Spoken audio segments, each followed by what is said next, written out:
حضرت اسامہ بن زید رضی اللہ عنہ سے روایت ہے کہ نبی صلی اللہ علیہ وآلہ وسلم نے فرمایا،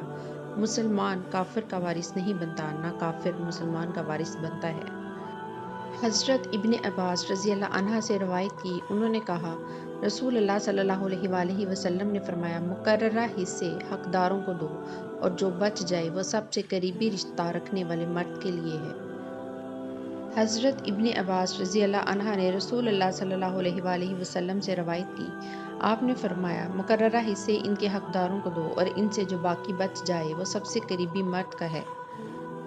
حضرت جابر بن عبداللہ رضی اللہ عنہ سے سنا، انہوں نے کہا، میں بیمار ہوا تو رسول اللہ صلی اللہ علیہ وآلہ وسلم اور حضرت ابو بکر رضی اللہ عنہ میری عیادت کرنے کے لیے پیدل چل کر تشریف لائے۔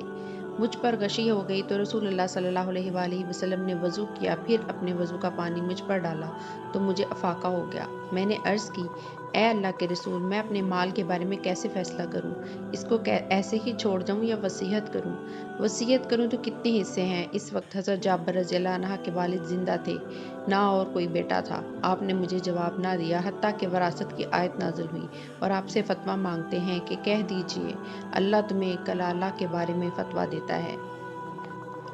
حضرت جابر بن عبداللہ رضی اللہ عنہ سے خبر دی، انہوں نے کہا، نبی صلی اللہ علیہ وآلہ وسلم اور حضرت ابو بکر رضی اللہ عنہ نے پیدل چل کر میری عیادت کی۔ آپ نے مجھے اس حالت میں پایا کہ میں کچھ سمجھ نہیں پا رہا تھا۔ آپ نے پانی منگوایا، وضو کیا، پھر اس میں سے مجھ پر چھینٹے مارے تو مجھے افاقہ ہو گیا۔ میں نے کہا، اللہ کے رسول، میں اپنے مال کا کیا کروں؟ تو یہ آیت نازل ہوئی، اللہ تمہیں تمہاری اولاد کے بارے میں تاکیدی حکم دیتا ہے، مرد کے لیے 2، عورتوں کے حصے کے برابر ہے۔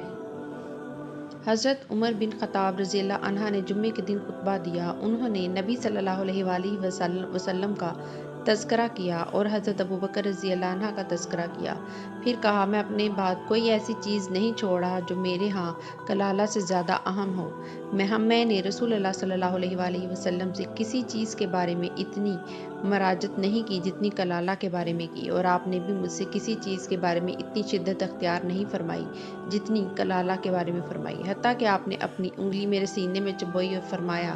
اے عمر، کیا تمہیں موسم گرما میں نازل ہونے والی آیت کافی نہیں جو سورہ نساء کے آخر میں ہے، جس سے مسئلہ واضح ہو گیا ہے؟ اور میں عمر اگر زندہ رہا تو اس کے بارے میں ایسا واضح فیصلہ کروں گا جس کو دیکھتے ہوئے ایسا شخص بھی فیصلہ کر سکے گا جو قرآن پڑھتا اور سمجھتا ہے، اور وہ بھی جو قرآن نہیں پڑھتا۔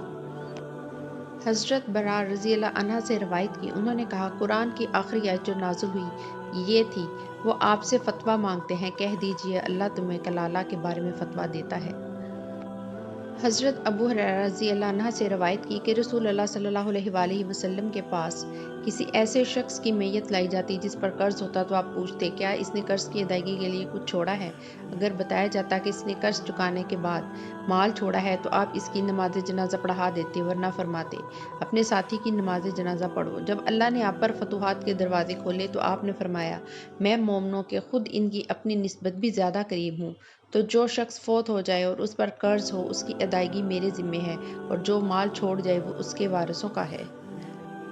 حضرت ابو ہریرہ رضی اللہ عنہ نے نبی صلی اللہ علیہ وآلہ وسلم سے روایت کی، آپ نے فرمایا، اس ذات کی قسم جس کے ہاتھ میں محمد کی جان ہے، روئے زمین پر کوئی مومن نہیں اگر میں سب لوگوں کی نسبت اس کے زیادہ قریب ہوں، تو تم میں سے جس نے بھی جو قرض یا اولاد چھوڑی جس کے ضائع ہونے کا ڈر ہے تو میں اس کا ذمہ دار ہوں، اور جس نے مال چھوڑا وہ قرابت دار جو کسی طرح بھی وارث بن سکتا ہو اس کا ہے، وہ جو بھی ہو۔ حضرت ابو ہریرہ رضی اللہ عنہ نے رسول اللہ صلی اللہ علیہ وآلہ وسلم سے بیان کیا، پھر انہوں نے چند احادیث بیان کی، ان میں سے یہ بھی تھیں، اور رسول اللہ صلی اللہ علیہ وآلہ وسلم نے فرمایا، اللہ عز و جل کی کتاب کی روح سے میں مومنوں کی ان کی اپنی ذات سمیت سب لوگوں کی نسبت زیادہ قریب ہوں۔ تم میں سے جو قرض یا اولاد چھوڑ جائے تو مجھے بلانا، میں اس کا ولی ہوں، اور جو مال چھوڑ جائے تو اس کے مال کے معاملے میں اس کے قریبی رشتہ دار مرد کو ترجیح دی جائے، وہ جو بھی ہو۔